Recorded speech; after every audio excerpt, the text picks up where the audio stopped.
Hey everybody, welcome to my review for A Nightmare on Elm Street, debuting on 4K Ultra HD Blu-ray on October 15th from Warner Brothers and New Line Cinema on 4K Ultra HD for its 40th anniversary. Long time coming. It actually turns 40 in November, but here we are in October. Is a better month to bring it out. This release comes with a digital code, which, guess what? You don't see the digital code here. And that's fine because I redeemed it. But believe me, it's there. Just a 4K Ultra HD disc. The bonus features are there on the 4K Ultra HD Blu-ray. This one has is presenting it's boasting a uncut version and the theatrical version. The uncut version has 8 seconds restored to it, which they were very much put that in the selling point. For the movie, for the 8 seconds. And what are the 8 seconds? It's a bit more of Tina and Glenn's death, showing a little bit more blood. That's what's been added here. So let's get into Nightmare on Elm Street. This is not just one of my favorite horror movies. It is one of my favorite films of all time. I'm a big Freddy fan. I always say I was brought up on Michael, Jason, Freddy. Michael's my guy. Freddy's battling for number 2 there with Jason and stuff. But I really like this movie. It scared me as a kid.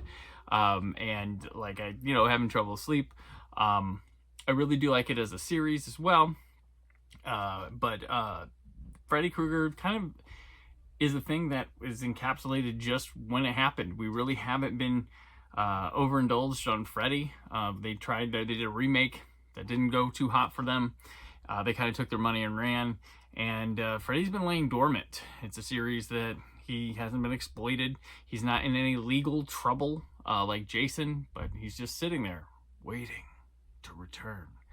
This first movie, we'll get to things in the video rundown, but this first movie is, it is a low budget movie with big ambitions, and they really go for it, and it has some very memorable scenes. The Tina death, of course, is one of iconic in cinema history, where she's floating around the room, Freddy carrying her around. It's very reminiscent of Poltergeist. Craven also tries again from Deadly Blessing. He tries the bathtub thing again, but to greater effect here. Nightmare on Elm Street. Craven isn't afraid to say like his inspirations or where he got things from. Freddy Krueger here is very scary. He's got one-liners, but they aren't like all over the place, and the action hero one-liner that he would get later on to better or worse effect depending on some of the movies. But this one is like a lot of people look back at this one and they point out the acting of maybe Heather Langenkamp. I think she's fine in it.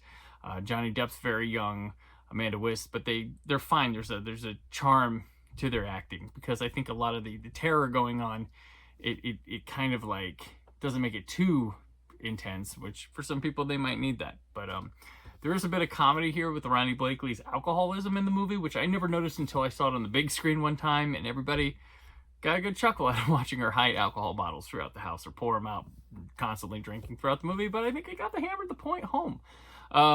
This movie, like a lot of Wes Craven movies, does have the ending where it turns into a gauntlet obstacle course of traps and things, or just going kind of crazy to end the thing, which to greater degree, Nightmare on Elm Street, it works probably the best in, because Nancy's stuck in a house. She's using dreams. She's a kid. That's when a kid would come up to fight Freddy, and it doesn't last very long when she fights Freddy, when she brings him into the real world.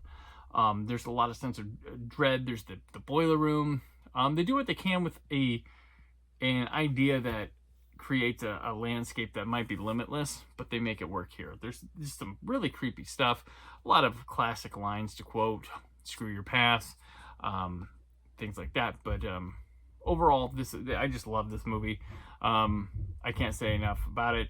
Does it work for you? I don't know. I'm beyond caring. I like my own things.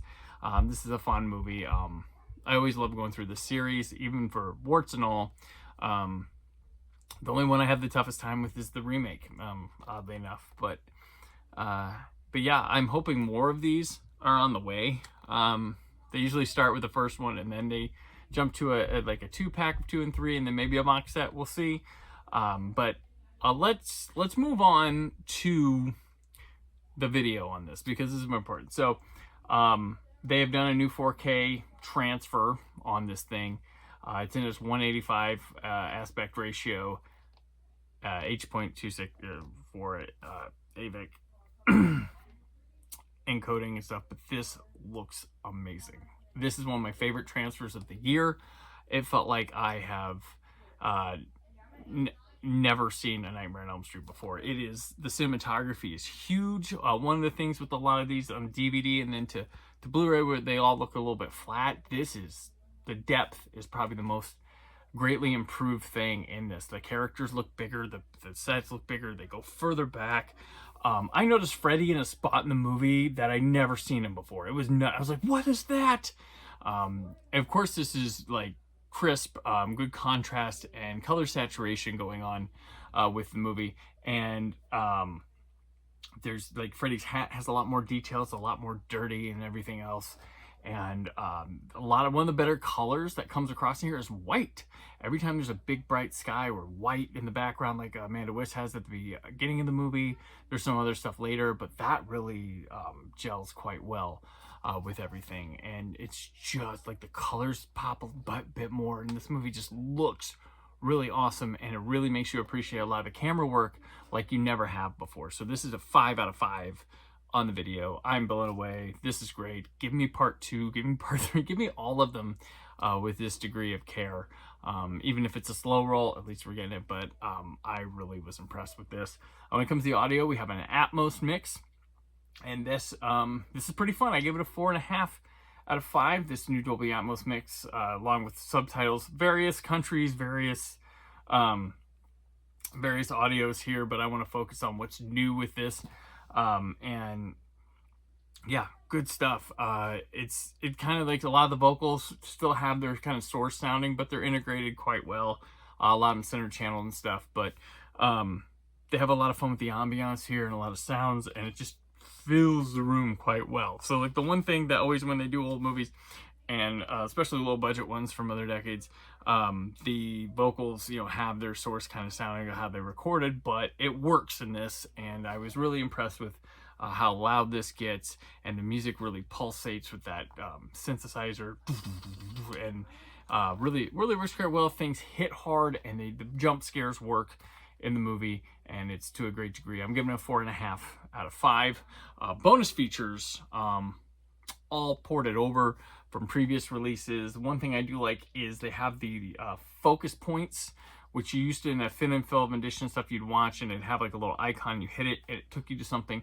You watch those all individually or in a play-off fashion. Now on the back here it says, ready Freddy focus points, see alternate takes and learn filmmaking secrets behind the nightmare by jumping to video highlights while watching the movie. I didn't see any option to do that while watching the movie, but you just watch them. One of my favorite deleted scenes, where Nancy's mom tells Nancy that her and her friends all had siblings before that they never knew of, that Freddy killed. That's cool, and that I remember from the 2 VHS set, but you can find it there. Yeah, there's also different angles and close-ups of Freddy they didn't use, so you can get a little bit of look of makeup. They're all in HD. All the bonus features HD. 2 commentaries. There's the one from like 2001 with Wes Craven and Heather Langenkamp and John Saxon and cinematographer Jacques Hawken. And then there's Wes Craven, Robert Englund, Heather Langenkamp, and Ronnie Blakely, Robert Shea, and Sarah Reicher. We have the 3 alternate endings that have always been a part of these, and then you have the documentaries. The House That Freddy Built, The Legacy of New Line Horror. That's a cool one. Never Sleep Again, The Making of a Nightmare on Elm Street, the featurette, not the full-on documentary, which would have been awesome. So, and then Night Terrors, The Origins of Wes Craven Nightmares, where he talks about his inspiration in the paper for that. So I'm giving these, I give a 4.5 out of 5 again with these. So, well, maybe 4, because they have poured everything over, but there's still some things that go with like a complete box set. And then there's Never Sleep Again, the documentary, which you have to see. It's a 4.5-hour documentary, but it's one of my favorite documentaries ever made, especially about films that go through the series of this and have actors for interviews that don't appear on this, but you gotta check it out. So there's always that leaving out. I always want them to combine a box set and throw Never Sleep Again in there, but I have that Blu-ray anyway, but you should check it out. So this is Nightmare on Elm Street. So my final score on it is 4.5 out of 5, and that's mainly on the strength of the new audio and video transfer, especially the video transfer. So happy to have this available. Comes out October 15th. Order yourself a copy. Use the Amazon link in the description. That'll help me out here. Appreciate you watching. Go 1, 2, Freddy is coming for you. And 3, 4, stay film positive.